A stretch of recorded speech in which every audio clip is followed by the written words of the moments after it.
Good afternoon in Washington. Good evening in the South Caucasus and anywhere else in Europe. And early morning in East Asia if you happen to be there and you're listening in. My name is John Herbst. I run the Eurasia Center at the Atlantic Council. And we have a truly interesting conversation for you for the next hour on the extraordinary events, one after the other in the South Caucasus. And we have an all-star panel to discuss this. It starts with Eleonora Tafuro Ambrossetti, who's a senior research fellow for Russia, the Caucasus, and Central Asia Center at the Italian Institute for International Political Studies. We have Anton Barbashin, who's a co-founder and editorial director of Riddle Russia. We have Ambassador Robert Sakuta, who's an adjunct senior professorial lecturer at American University and a retired U.S. ambassador to Azerbaijan. We have Laura Lindemann, who's a non-resident senior fellow at the Eurasia Center at the Atlantic Council and a senior fellow for Eurasia and the director of programs at the Central Asia Caucasus Institute of the American Foreign Policy Council. And finally, but not least, we have Professor Eric Rudenschild, the research director and senior fellow at the Caspian Policy Center. So, since the Karabakh War in 2020, we've seen a peace process between Armenia and Azerbaijan, which has gained momentum, but not quite crossed the finish line, sort of like Zeno's arrow, getting ever closer to the target, but not quite reaching it.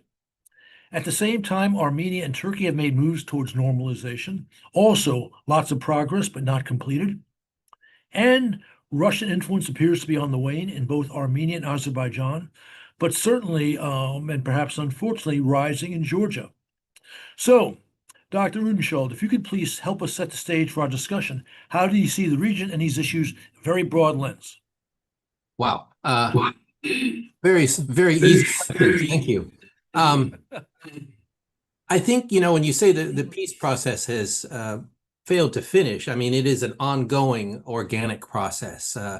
It's taking place between these two countries who, heretofore had not been able to really speak or engage with each other. And now we've just had this cascade of engagements and meetings between them. Some of them facilitated by other countries, a lot of them independently held between themselves. So I think all of that is a major step in the right direction as we've sought to see internationally engagement between these countries and a stabilization of relations between them. I think you're right. We've seen Georgia's government draw closer to Moscow, obviously having support from the Kremlin. Country's civil society, however, seeks European alignment and integration, which the government says it supports, but in practice doesn't appear to. The EU has taken a much cooler stance towards Tbilisi as a result. So perhaps the most interesting aspect is, as you mentioned, is Moscow's relations with these countries, particularly Armenia and Azerbaijan. Baku and Moscow have really, their relations have really started to unravel over the last year, and they've moved, I would say, from cold to icy. Last month, we saw a detention of 50 Azerbaijani labor migrants in Yekaterinburg. They were brutally arrested, a couple of deaths. But this comes kind of in context. We had Russia's downing of an Azeri civilian airliner in December. There was President Putin's apology and really not accepting any responsibility for the downing of the plane. There was a massive cyber attack on Azerbaijan, which is attributed to Russia. President Aliyev conspicuously did not attend President Putin's Victory Day parade. There's been the release of a letter and a recording about the downing of the plane, attributing it to a Russian officer. It just is just sort of this cascade. And then Armenia and Russia, the same situation. There's sort of a cooling and freezing of relations. We've seen there was the collapse, well, the increase of Russian soldiers to Karabakh in 2020, no interventions by those forces in 2023, the withdrawal of Russian forces, Armenians displaced, CSTO basically failed. And what we've seen Armenia do is reorient itself towards a much more Western alignment. And I think that's a major step that we see sort of echoed. Azerbaijan has done the same thing. It supplies power to 9 different EU countries now. It's aligned security-wise with NATO's second largest army, Turkey. Armenia has held joint military drills with the US and NATO. The US and the EU have strategic partnerships now with security provisions with Armenia. There's really been a massive shift. And as I say, these countries are certainly working towards a peace relationship that could spell all sorts of positive changes. I think probably the one caveat I'll finish with is just that Russia is, for all intents and purposes, what we see, losing some of its influence in this region. And the question is, will it try to be a spoiler? Already, we've seen MiG fighters patrolling the Azeri border. We've seen reinforcements, Russian reinforcements to the base in Gyumri in Armenia.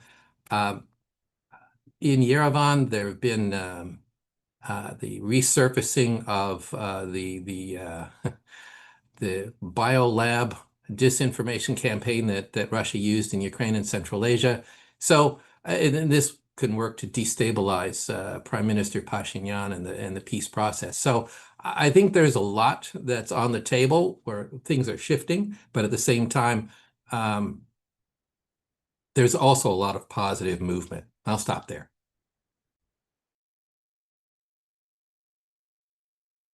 Thank you. A little bit slow getting on my unmute. All right. Excellent introduction. Okay, Dr. Ambrosetti. As Dr. Reudenschel just said, we've seen steps in the right direction to peace between Armenia and Azerbaijan, but not the actual signing of the deal itself, although the text is already agreed. What do you see as the remaining obstacles to the deal? Yeah, to continue on the role of Russia and the threats coming from Russia's declining influence in the South Caucasus, I would add just one small piece of the puzzle. Lavrov was recently visiting Armenia after some time. Armenia is also important to Lavrov because of family connections to the country. And he openly spoke about the Ukrainization of Armenia. He said there's no need for Armenia to be Ukrainized. Sorry, that's a very difficult word to pronounce. So it is a not so subtle threat to the Armenian government that they can try to diversify their foreign policy, but they have to maintain the Russian vector in their foreign policy, and that of course has a very direct influence on the peace process, because as we know, Russia thrives in conflict, and it has long tried to use and instrumentalize the conflict in the South Caucasus to maintain its influence. So the text is, as you said, the text of the peace deal is mostly agreed on. And if you listen to the Armenian officials, including Prime Minister Pashinyan, there's a lot of optimism in the official narrative about this peace deal. Obviously, Armenia acknowledged its position of weakness. It compromised a lot. Azerbaijan did compromise on certain things. For instance, it decided to exclude the issue of the so-called Zangezur corridor. Of course, we will talk about it later. But this issue continue looming large on the peace process. So in a way, Azerbaijan has conceded something to Armenia, but it's mostly Armenia who obviously had to compromise on a lot of things. And I think this speaks to the different sense of urgency that we see in Baku and in Armenia. On the one hand, we have a country which is landlocked, which desperately needs to diversify its external relations, to start trading with Turkey, opening the border with Turkey to lessen its dependence on Iran and Moscow. We have a country that, of course, tries to turn the page to also to tell its own population that the days for war are over and Armenia has to focus on its internal development. On the other hand, we have a state, and we have the Azerbaijani side, which doesn't really feel this sense of urgency in concluding the deal. They, first of all, need a sort of issue to make their people rally around the flag. The conflict has always been something that has somehow cemented the authority of the Aliyev dynasty. Let's remember that the current president of Azerbaijan is the son of the former president of Azerbaijan. And also, it's a country that doesn't really need to restart trade with Armenia. It's a country that is relatively rich compared to its neighbor. It's a country that has a much more diversified, not only foreign policy, but also trading relations. Armenia is desperately trying to diversify and, as I was saying, lessen its dependence on Moscow. But let's face it, Moscow is the first trading partner. It controls most of Armenia's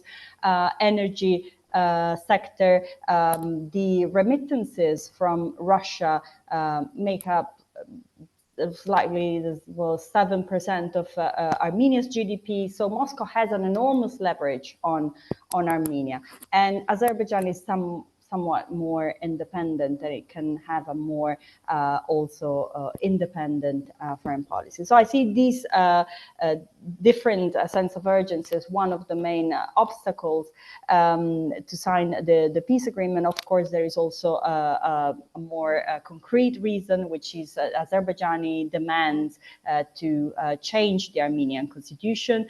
They claim that one article of the constitution basically would have territorial claims on Azerbaijan, but in order to change the Armenian constitution, that's what Pashinyan says, a referendum is needed, and this could take a long time, and the result of the referendum is not to be taken for granted. So there is, this concrete, very concrete hurdle, but there is a much more, much broader, let's say, situation in terms of political ambitions to be taken into account.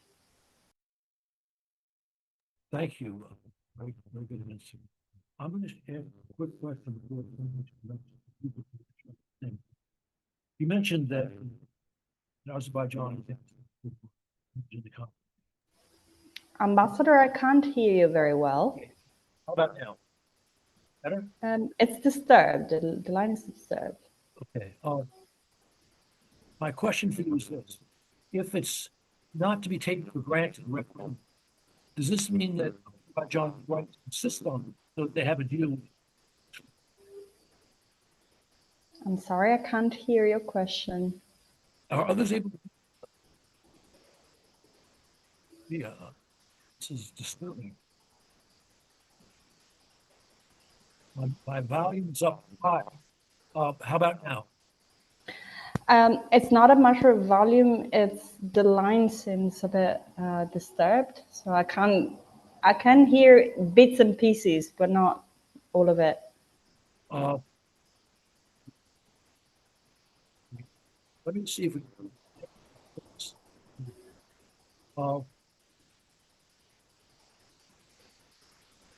Try again.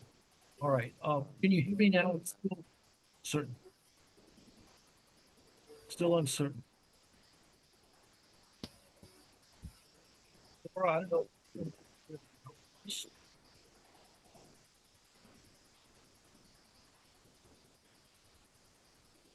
I just tried something. Better?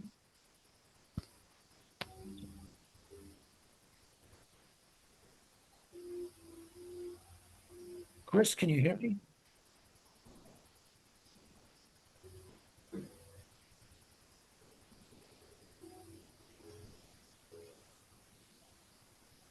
Do you maybe have earphones that you can connect? I don't have earphones.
This is more of the Armenian claim, Pashinyan's claim. He said, look, it's not certain that the result will be a yes to the changes proposed by Azerbaijan. So in a way, this is the argument that Pashinyan puts forward with Aliyev to dissuade him from having this demand.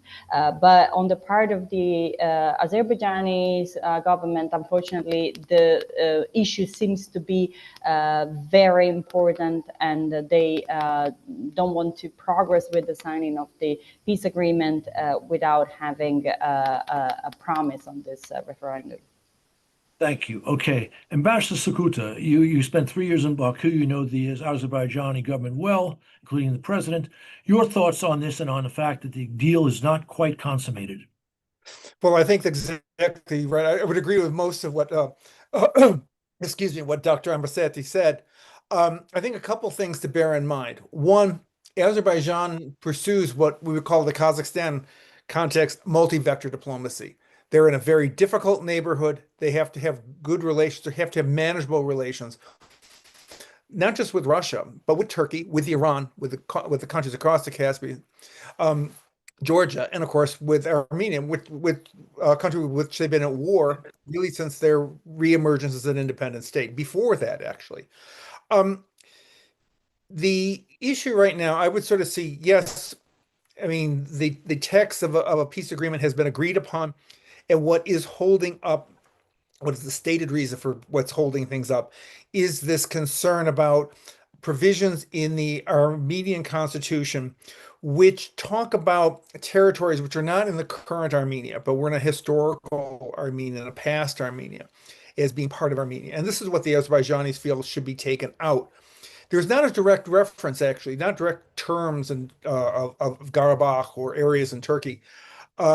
It comes to statements that were made back in the late 80s, early 90s, when these countries broke out of the Soviet Union, reemerged as independent countries. I think a couple thoughts, this is a personal observation on my part, in discussions I've had with Azerbaijanis. It's interesting to see that the Armenian Constitutional Court has said that the Constitution does not actually have provisions, have these territorial claims on Azerbaijan or Turkey. Yet Azerbaijan still feels concerned about this and doesn't feel they can actually go with the final agreement until this question is settled. It's important for Azerbaijan's independence, integrity, territorial integrity, sovereignty. The question I would have, and have to discuss with Azerbaijanis, is what Dr. Ambrosati said, which is, given sort of the history of referenda lately, is what are you going to get? Because once you sort of turn this out to the voters, it's not quite sure you're going to get the result you want. And we can all think of numerous examples along that line. And this is one of the factors. Now, President Pashinyan has said there are other factors that need to be changed in the Constitution. He's looking for a new Constitution to be drafted. The Justice Minister in Armenia is leading a committee to do this. They're talking about a 2027 referendum on this matter. Looking at past Armenian elections, particularly Pashinyan's re-election as prime minister after the war with Azerbaijan, I would again be careful of what I asked for on that front.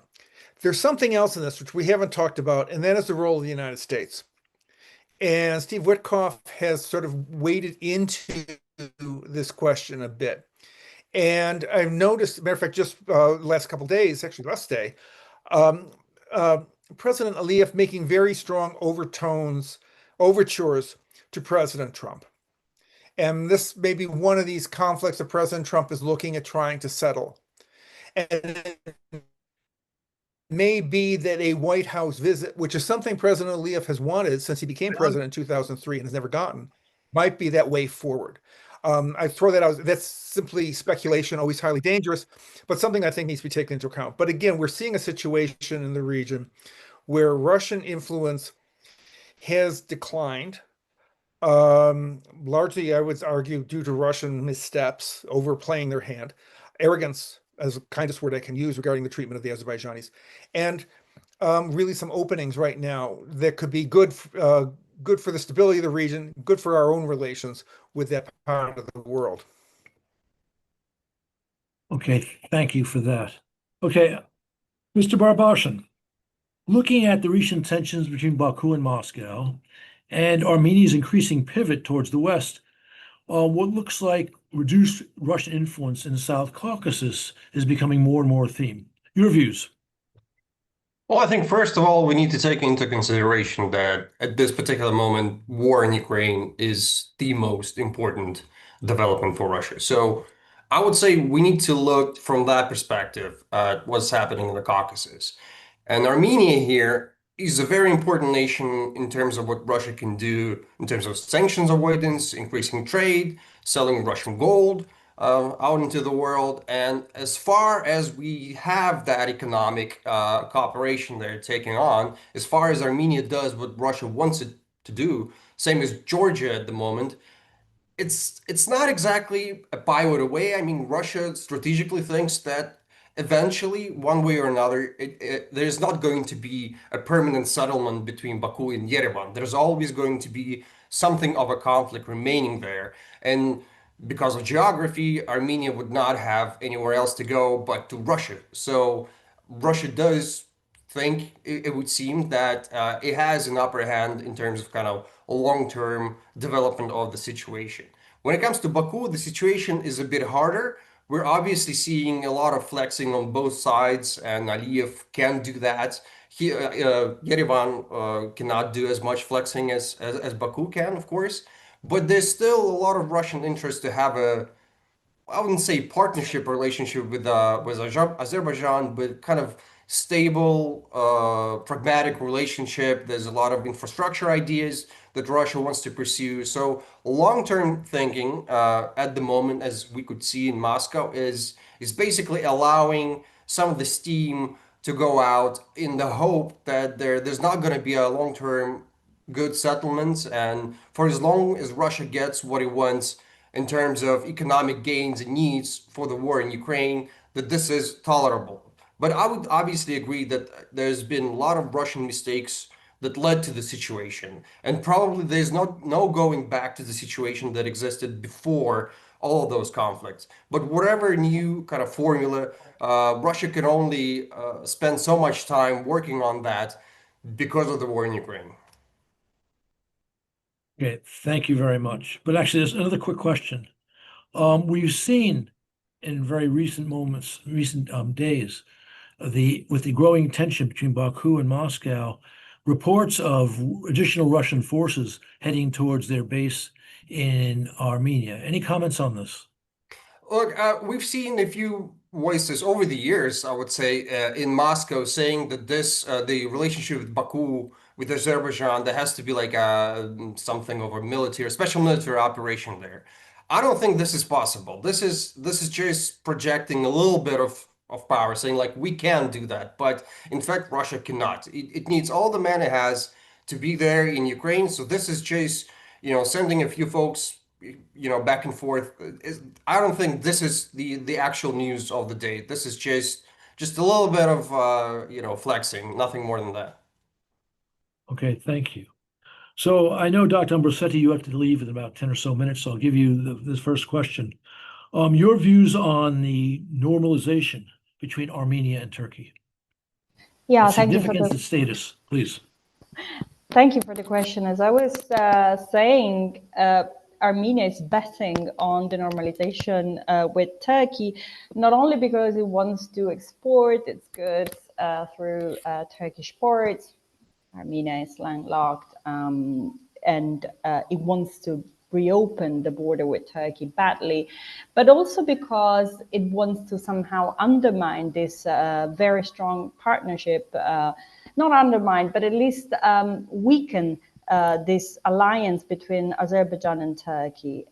Also because in this phase of the peace negotiations, we haven't seen a heavy involvement of external actors. So in case this peace deal between Baku and Yerevan is signed, Armenia won't have big brothers or powerful friends that can act as a guarantor to this peace agreement. So in a way, Armenia is hoping that by involving Turkey, by constructing a solid trading relationship with Turkey, it will have somehow the guarantee from Ankara. But in this process, I see, similarly to the peace process with Azerbaijan, a different sense of urgency in the two capitals.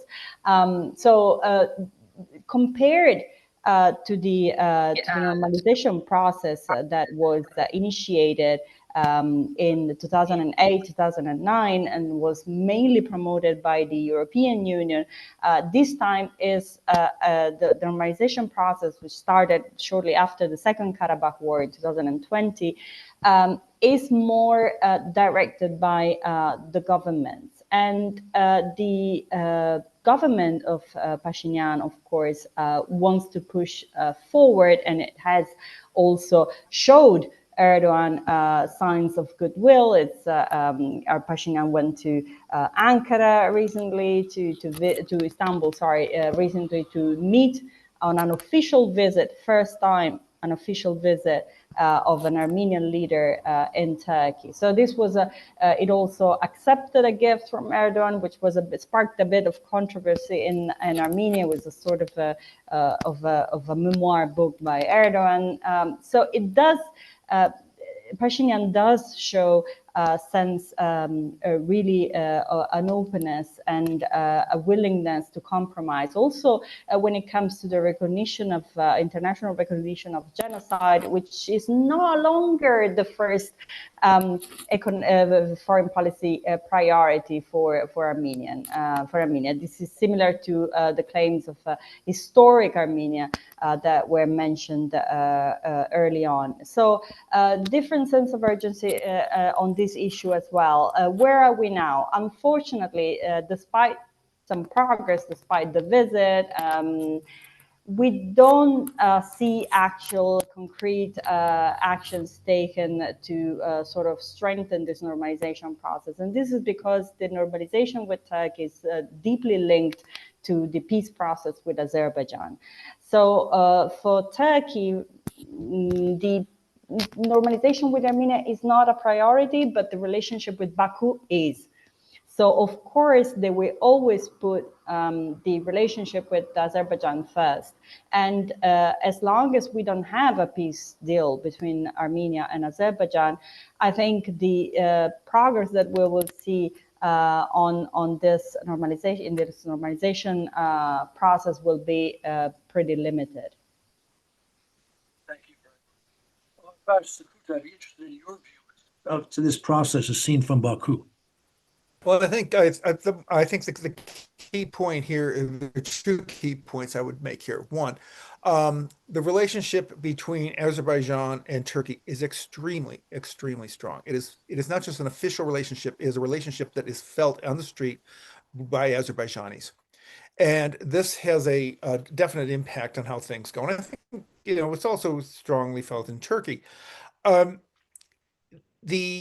is noteworthy the efforts that Armenia has made to establish relations, formal diplomatic relations, formal ties with Turkey. In talking with Turkish officials in recent years, again and again and again, I hear from Turkish officials, yes, we want to have those relations. We want to have, sort of end this split, end the lack of formal contact. But the question really is that Turkey does not want to be taking actions that would undermine the progress that Azerbaijan sees in making a peace agreement with Armenia. And so really the sort of the question in terms of that relationship, in terms of relationship between the really creating formal diplomatic relations, formally, moving forward, opening the borders and so forth, opening the borders officially, because actually there's a lot of trade that goes on in between the two as it is. It does depend on sort of coming to the finalizing the peace agreement and Azerbaijan sort of go ahead on that. Again, I would also sort of take another take this from another angle, which is okay, what's in it for others, and that is the U.S. The stability, integrity of this part of the world is important. And I think the U.S. could be playing a role in sort of, again, helping this process forward. We're a very active ambassador in Ankara right now. We could maybe be trying to sort of drive some of this a little bit. And again, I think, if we got a peace agreement through, we could see the border open between Armenia and Turkey. We could see trade flowing. We could see an increase in connectivity in a part of the world which is actually one of the least interconnected of any parts of the world.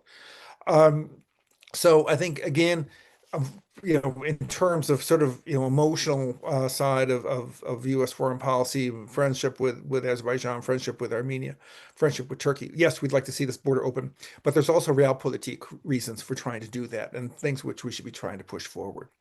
Thanks. Thank you. Ms. Linderman, we have not forgotten you or Georgia. So, question for you. Georgian Dream government seems to be taking a sharp authoritarian turn. Relations with the EU as much more difficult now, and with the United States as well. How do you see the current developments in Georgia? Thanks very much. And I would like to echo what my previous colleagues have said on the panel, which is what the Georgian government is doing is in stark contrast to what the Georgian people seem to want. So that's important to sort of keep in mind in the background. I think we've seen some watchdog organizations finally classify Georgia as an electoral autocracy over the past year. And I would argue this has been a deliberate, calculated strategy on the power of Georgian Dream to maintain power. So there have been several tools of repression coming from the government. The Foreign Agents Law, which effectively criminalizes civil society and media, new restrictions on foreign grants. So this basically means that civil society organizations have an option of shutting down, going to prison, or accepting this label with the sort of authoritarian, incredibly onerous, time-consuming reporting requirements in order to continue to potentially operate. So that sort of stealth authoritarianism is what we're seeing from the government is sort of keeping democratic appearances on the surface level while sort of influencing repressive practices under the guise of new laws. And I think that in and of itself is reflecting an oligarchic mentality from Ivanishvili, which is really driven by his zero-sum thinking to retain power at all costs. So that is where I see is driving the pivot to Russia and to the north, which means Ivanishvili has taken a look with the 2022 invasion of Ukraine and thought, I'm going to have to make a decision here, and better the devil I know, and the one I feel I can deal with more effectively, which is Russia rather than the West. So that pivot has really been met with a widespread protest on the part of the people in authoritarian crackdowns that have come at the same time. So protesters have been met with fines, tear gas, police crackdown, and arrests and detainment as well. So I think that's sort of the backdrop of what's happening in Georgia. Laura, thank you very much for that intro. Okay, Dr. Udenschold, we've had some references to, but no real focus on the U.S. policy in the region. How do you see that policy, and how can we expect it to evolve under President Trump? Also, great question. We have certainly seen this administration send signals. I think you can even go back to when candidate Trump was rounding the clubhouse turn. His campaign reached out to the Armenian leadership. There were exchanges back and forth.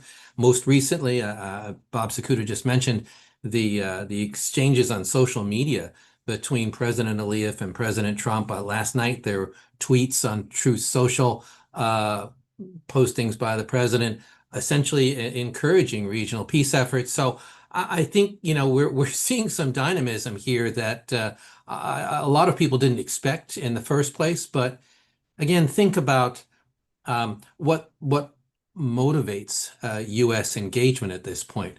This administration has articulated a strong interest in rare earth and critical minerals, which the South Caucasus does have, but which Central Asia has in abundance. And you can't move those minerals from Central Asia westward unless you get them across Azerbaijan, the port of Baku, and into what is the middle corridor. And the thing is, a peace agreement between Armenia and Azerbaijan opens up the potential of a 26-mile strip across southern Armenia called the Zangezur corridor. And that corridor would complete another whole, well, basically a doubling of the middle corridor's capacity to move freight. And the US has proposed a $100 billion deal, kind of like the Panama Canal, a lease arrangement for this piece of land, which would essentially help reduce dependency on Russian energy in the region. It would counter the influence of Russia, Iran, even China, one could argue, but it would increase the speed and efficiency of the middle corridor, which for the United States would be actually a big win. For Turkey, it would be a major win and sort of the realignment of power dynamics in the region. And for Iran and Russia, North and South, this actually is a threat to their regional trade. I think for U.S. policy, Zangezur, this peace process, is a major opportunity for really kind of an innovative American diplomacy effort. But I would caveat that with the war in Ukraine isn't going to last forever. And so Russia's basically its full attention being focused on Ukraine won't last forever either. From the U.S. side, I mean, we're seeing Witkoff engage. We have a reduced NSC. We have a reduced State Department. Will the U.S., without U.S. aid and other tools, will it have the ability to actually pull this nut out of the fire and to actually make it work? And that's a major question. Huge opportunity, but actually real challenges. Thank you. I note that President Trump put something on Truth Social, I don't know, end of last week, talking about how close the deal is between Azerbaijan and Armenia, or even concluded, he said. It's clear he has his eye on that. All right. You mentioned, Dr. Rudenschold, the Zangezur corridor, which runs through Armenia between Azerbaijan and its enclave in Nakhchivan, to the east, excuse me, to the west of Armenia. What is the importance of this issue, not only in its own right, but for getting a deal done? And so I'll ask that for Ambassador Sakuta, and then we'll have others chime in.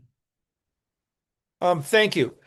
One of the things that sort of the countries in the South Caucasus and other parts of the Soviet Union, or the former Soviet Union, inherited were the borderlines that one Joseph Stalin drew up in the 1920s. And I'm sure they were all done with absolutely no self-interest or desire to cause problems among the countries, or the nationalities in the region.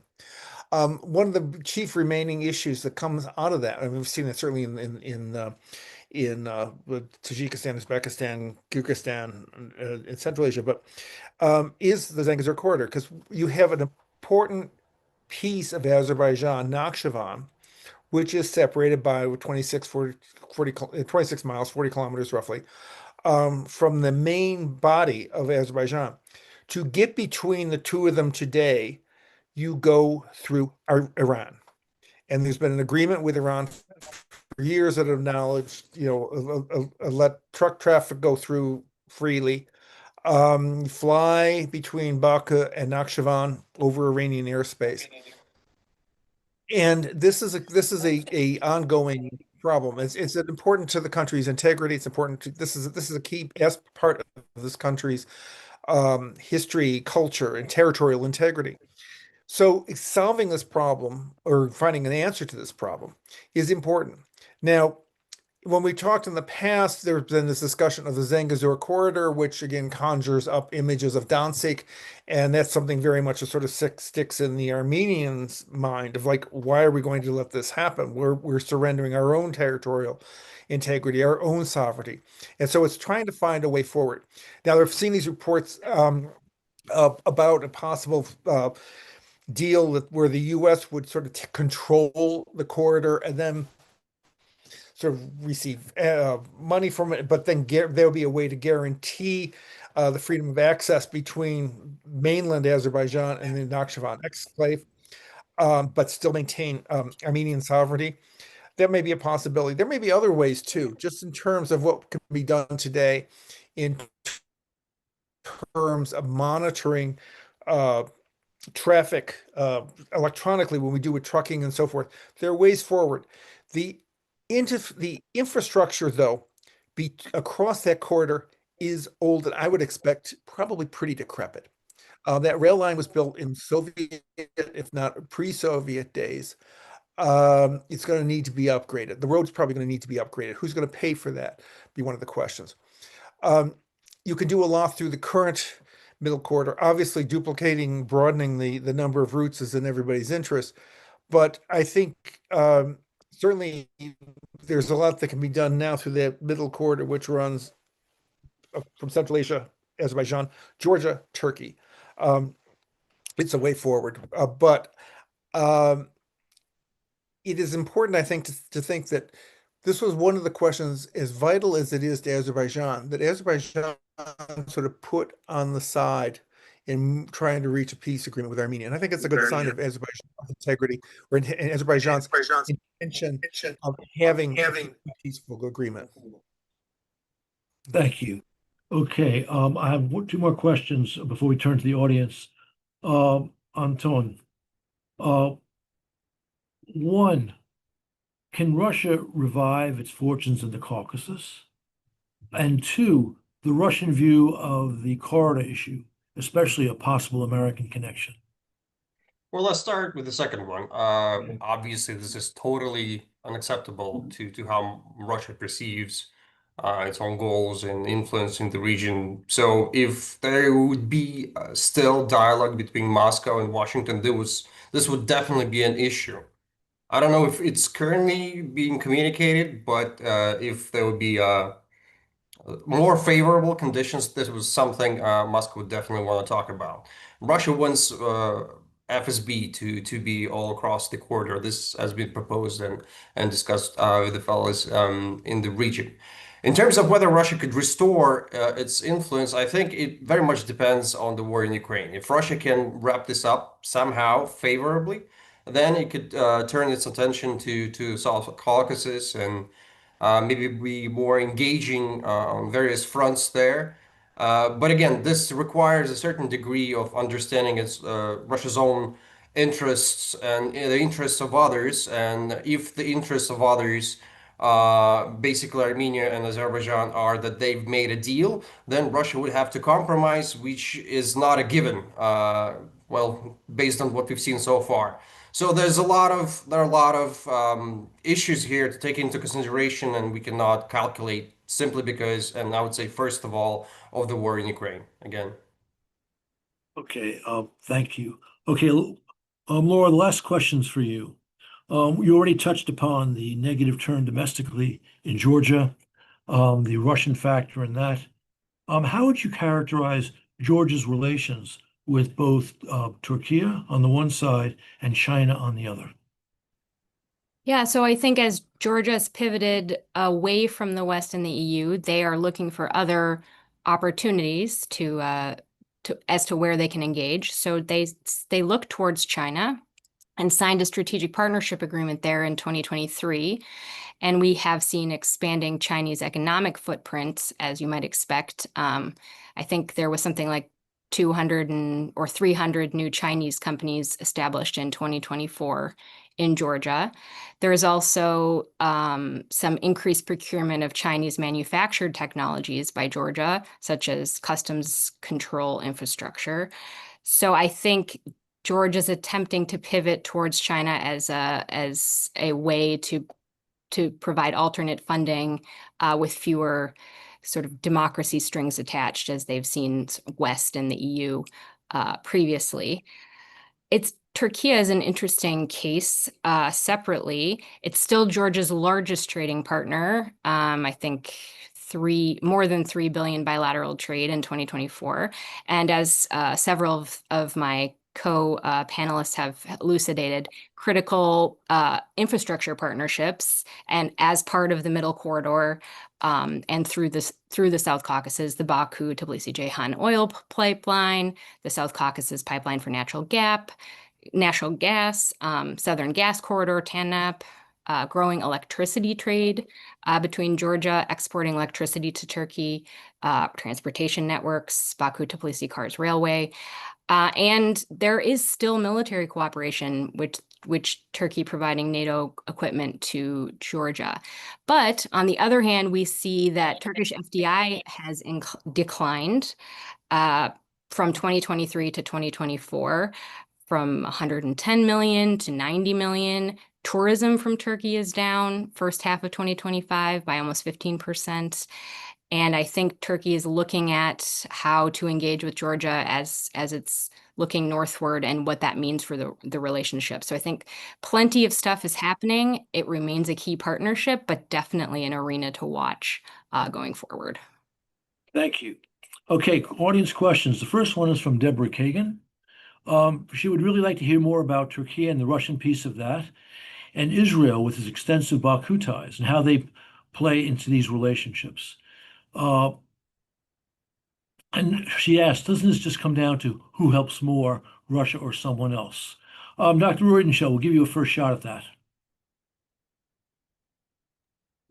Well, interesting dynamic. I think if you're looking at Israel, we've seen ties between Baku and Israel in a way that is quite unique. We've seen SOCAR, the state oil company of Azerbaijan, sign a deal with Israel to do its exploration in the Mediterranean, which is a huge step forward for Baku, particularly as its actuarial clock on how much oil it has left to be able to pump from its existing fields declines. That certainly is a market for them. We've seen Azerbaijan provide fuel to Israel, which is a big step. And obviously there's military cooperation between them, which is very important. I would say, what was the first part of your question again? It's how do these these countries interact, and then in connection with the South Caucasus, and also doesn't this come down to who helps more, Russia or someone else? Well, and then the issue with Russia, of course, is just with Russia being sanctioned at this point, it's kind of a negative partner in a lot of ways, which has been one of the reasons that's facilitated the development of a middle corridor. It is an alternative for these countries, and I think with Armenia and Azerbaijan finding a path forward, it creates many more opportunities for them to engage. Iran is engaged, but I don't know that anything is necessarily a zero-sum arrangement. If Baku and Yerevan come to a firm conclusion of a deal, if that rules out any trade between Iran and Armenia, I don't think it does necessarily. But yeah, I mean, Russia remains the giant question mark in terms of whether it will be a spoiler or a contributor. At this point, I think that's the former, probably not the latter. Okay, thank you. Tone, if you want to jump in on this question, you're welcome to now. No? Okay, that's fine. Then we'll move on to the next question, which is from Claire Wilder. And I think, Master Sakuda, this is for you. Is military conflict between Armenia and Azerbaijan a possibility should the peace agreement remain unsigned? I'm sorry, John, I lost that first part. Could you just repeat the first part of the question? Is military conflict between Armenia and Azerbaijan a possibility should the peace agreement remain unsigned? Oh, yeah, it's a possibility. Probability, I would say not. I think the reality is, as painful as it is for Armenia and for Armenians, is to recognize that they lost the last war. Now, the question then can be, how do you prepare for a future war? Do you prepare for a future war? Do you use your assets to build things up to sort of get things back? The question I would actually sort of raise in terms of that is, for Armenia, what would you be going to war for? Because the reality is that the territory, the Armenian population there left the remaining Armenian population, by and large, and maybe almost totally left in 2023. So what are you doing? What was sort of amazing to me, I was never able to go to that part of the country because of our policy when I was ambassador. It was occupied by Armenia, but going to those formerly occupied territories, they were empty. They were wastelands. So that would raise that question. Now, the issue is, does Armenia feel threatened? Does Azerbaijan feel threatened? And that would be really sort of the question that would sort of lead to a possible war. The reality is Azerbaijan has had the assets to sort of build up its military much more than Armenia did. Even during when I was ambassador there, Russia would supply weapons to both Armenia and Azerbaijan. The Azerbaijanis paid for the weapons. The Armenians got them on credit. That sort of suggests how things might go in the future. One piece I want to come back to, though, and that's the earlier question, is Turkey.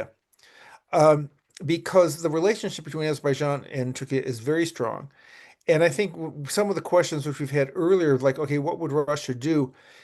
Russian action against Azerbaijan, well, I would not rule it out. Maybe certainly indirect action would sort of bring the Turks into the equation. And that's something else I think it needs to be sort of talked about here and then thought about. Iran is active in the region, but in a different way. But Turkey has a strong positive relationship with Azerbaijan. It has a strong interest in sort of keeping the status quo in the South Caucasus. And there would be a factor, I think, that would sort of come into any sort of military action, or should come into be a factor to be considered in any future military action. Thank you. Anton, do you want to jump in on that regarding possible Turkey role if there was a Russian move on Azerbaijan in some fashion?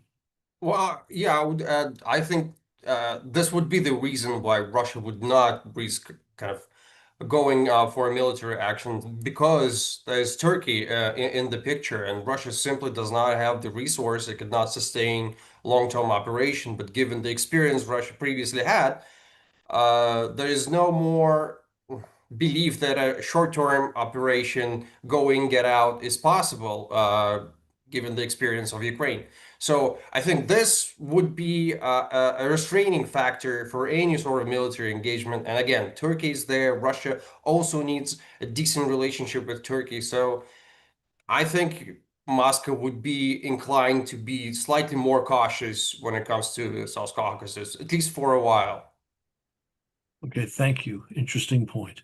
Okay, back to Georgia. Laura, we have a question from Arturo Taramina.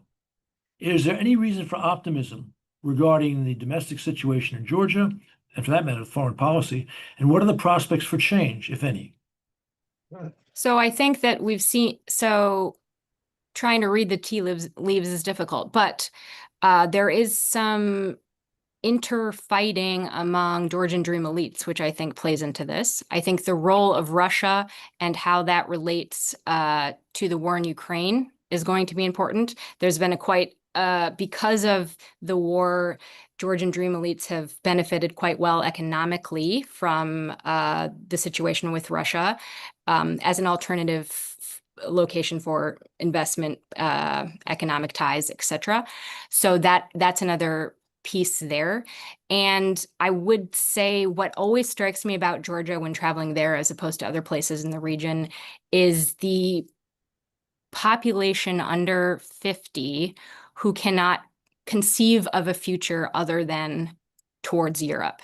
Now, that's not the same feeling you get in other places in the South Caucasus. In Armenia and Azerbaijan, people have been to Russia or speak some Russian. And so that is, I would just say, sort of looking longer term, trying to figure out that disconnect between the Georgian government's look northwards and the majority of people 50 or 45 and under who speak English and travel on $25 Wizz Air flights to Italy, for vacation. And we're talking middle class or even lower middle class folks.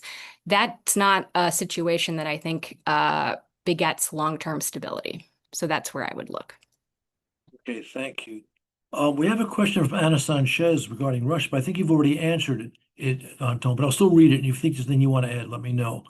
Her question is, how can we expect Russian strategy in the South Caucasus to evolve, and how could the direction of the war affect that? I would add again that Russia cannot fight on two fronts. Russia cannot risk having a war in Ukraine and then war in the South, because it would be tempting for many other actors to get involved in the South, and it will just tear Russia apart. And even though, Putin had invested a lot into the war and keeps investing, I don't think they are that irresponsible in terms of their own thinking about the war to risk another front in the South. Thank you. Okay, we have a question from Anonymous, and I think this is clearly for you, Ambassador Sakuta. If Azerbaijan is profiting from the current status quo, can we see a scenario where they simply refuse to sign a final peace agreement? And their aim would be to keep Armenia weak, isolated. I don't see a situation where they openly refuse to sign an agreement. I think they do want to have an agreement. I think the public in Azerbaijan wants to see an agreement. And so I don't see them sort of refusing. Things might get, delayed. And I think we're sort of seeing that now with this question about the constitution, the Armenian constitution. But I think there are ways forward, and I think there is a strong desire within the Azerbaijani leadership and in the public to sort of move forward. I mean, the focus is on rebuilding Azerbaijan. It's on rebuilding those areas of Karabakh and the surrounding regions that were occupied, for 30 plus years by the Armenians. There's, and again, I think so. I'm sure going to, come back to, Laura's pointing. Something else we kind of forget about.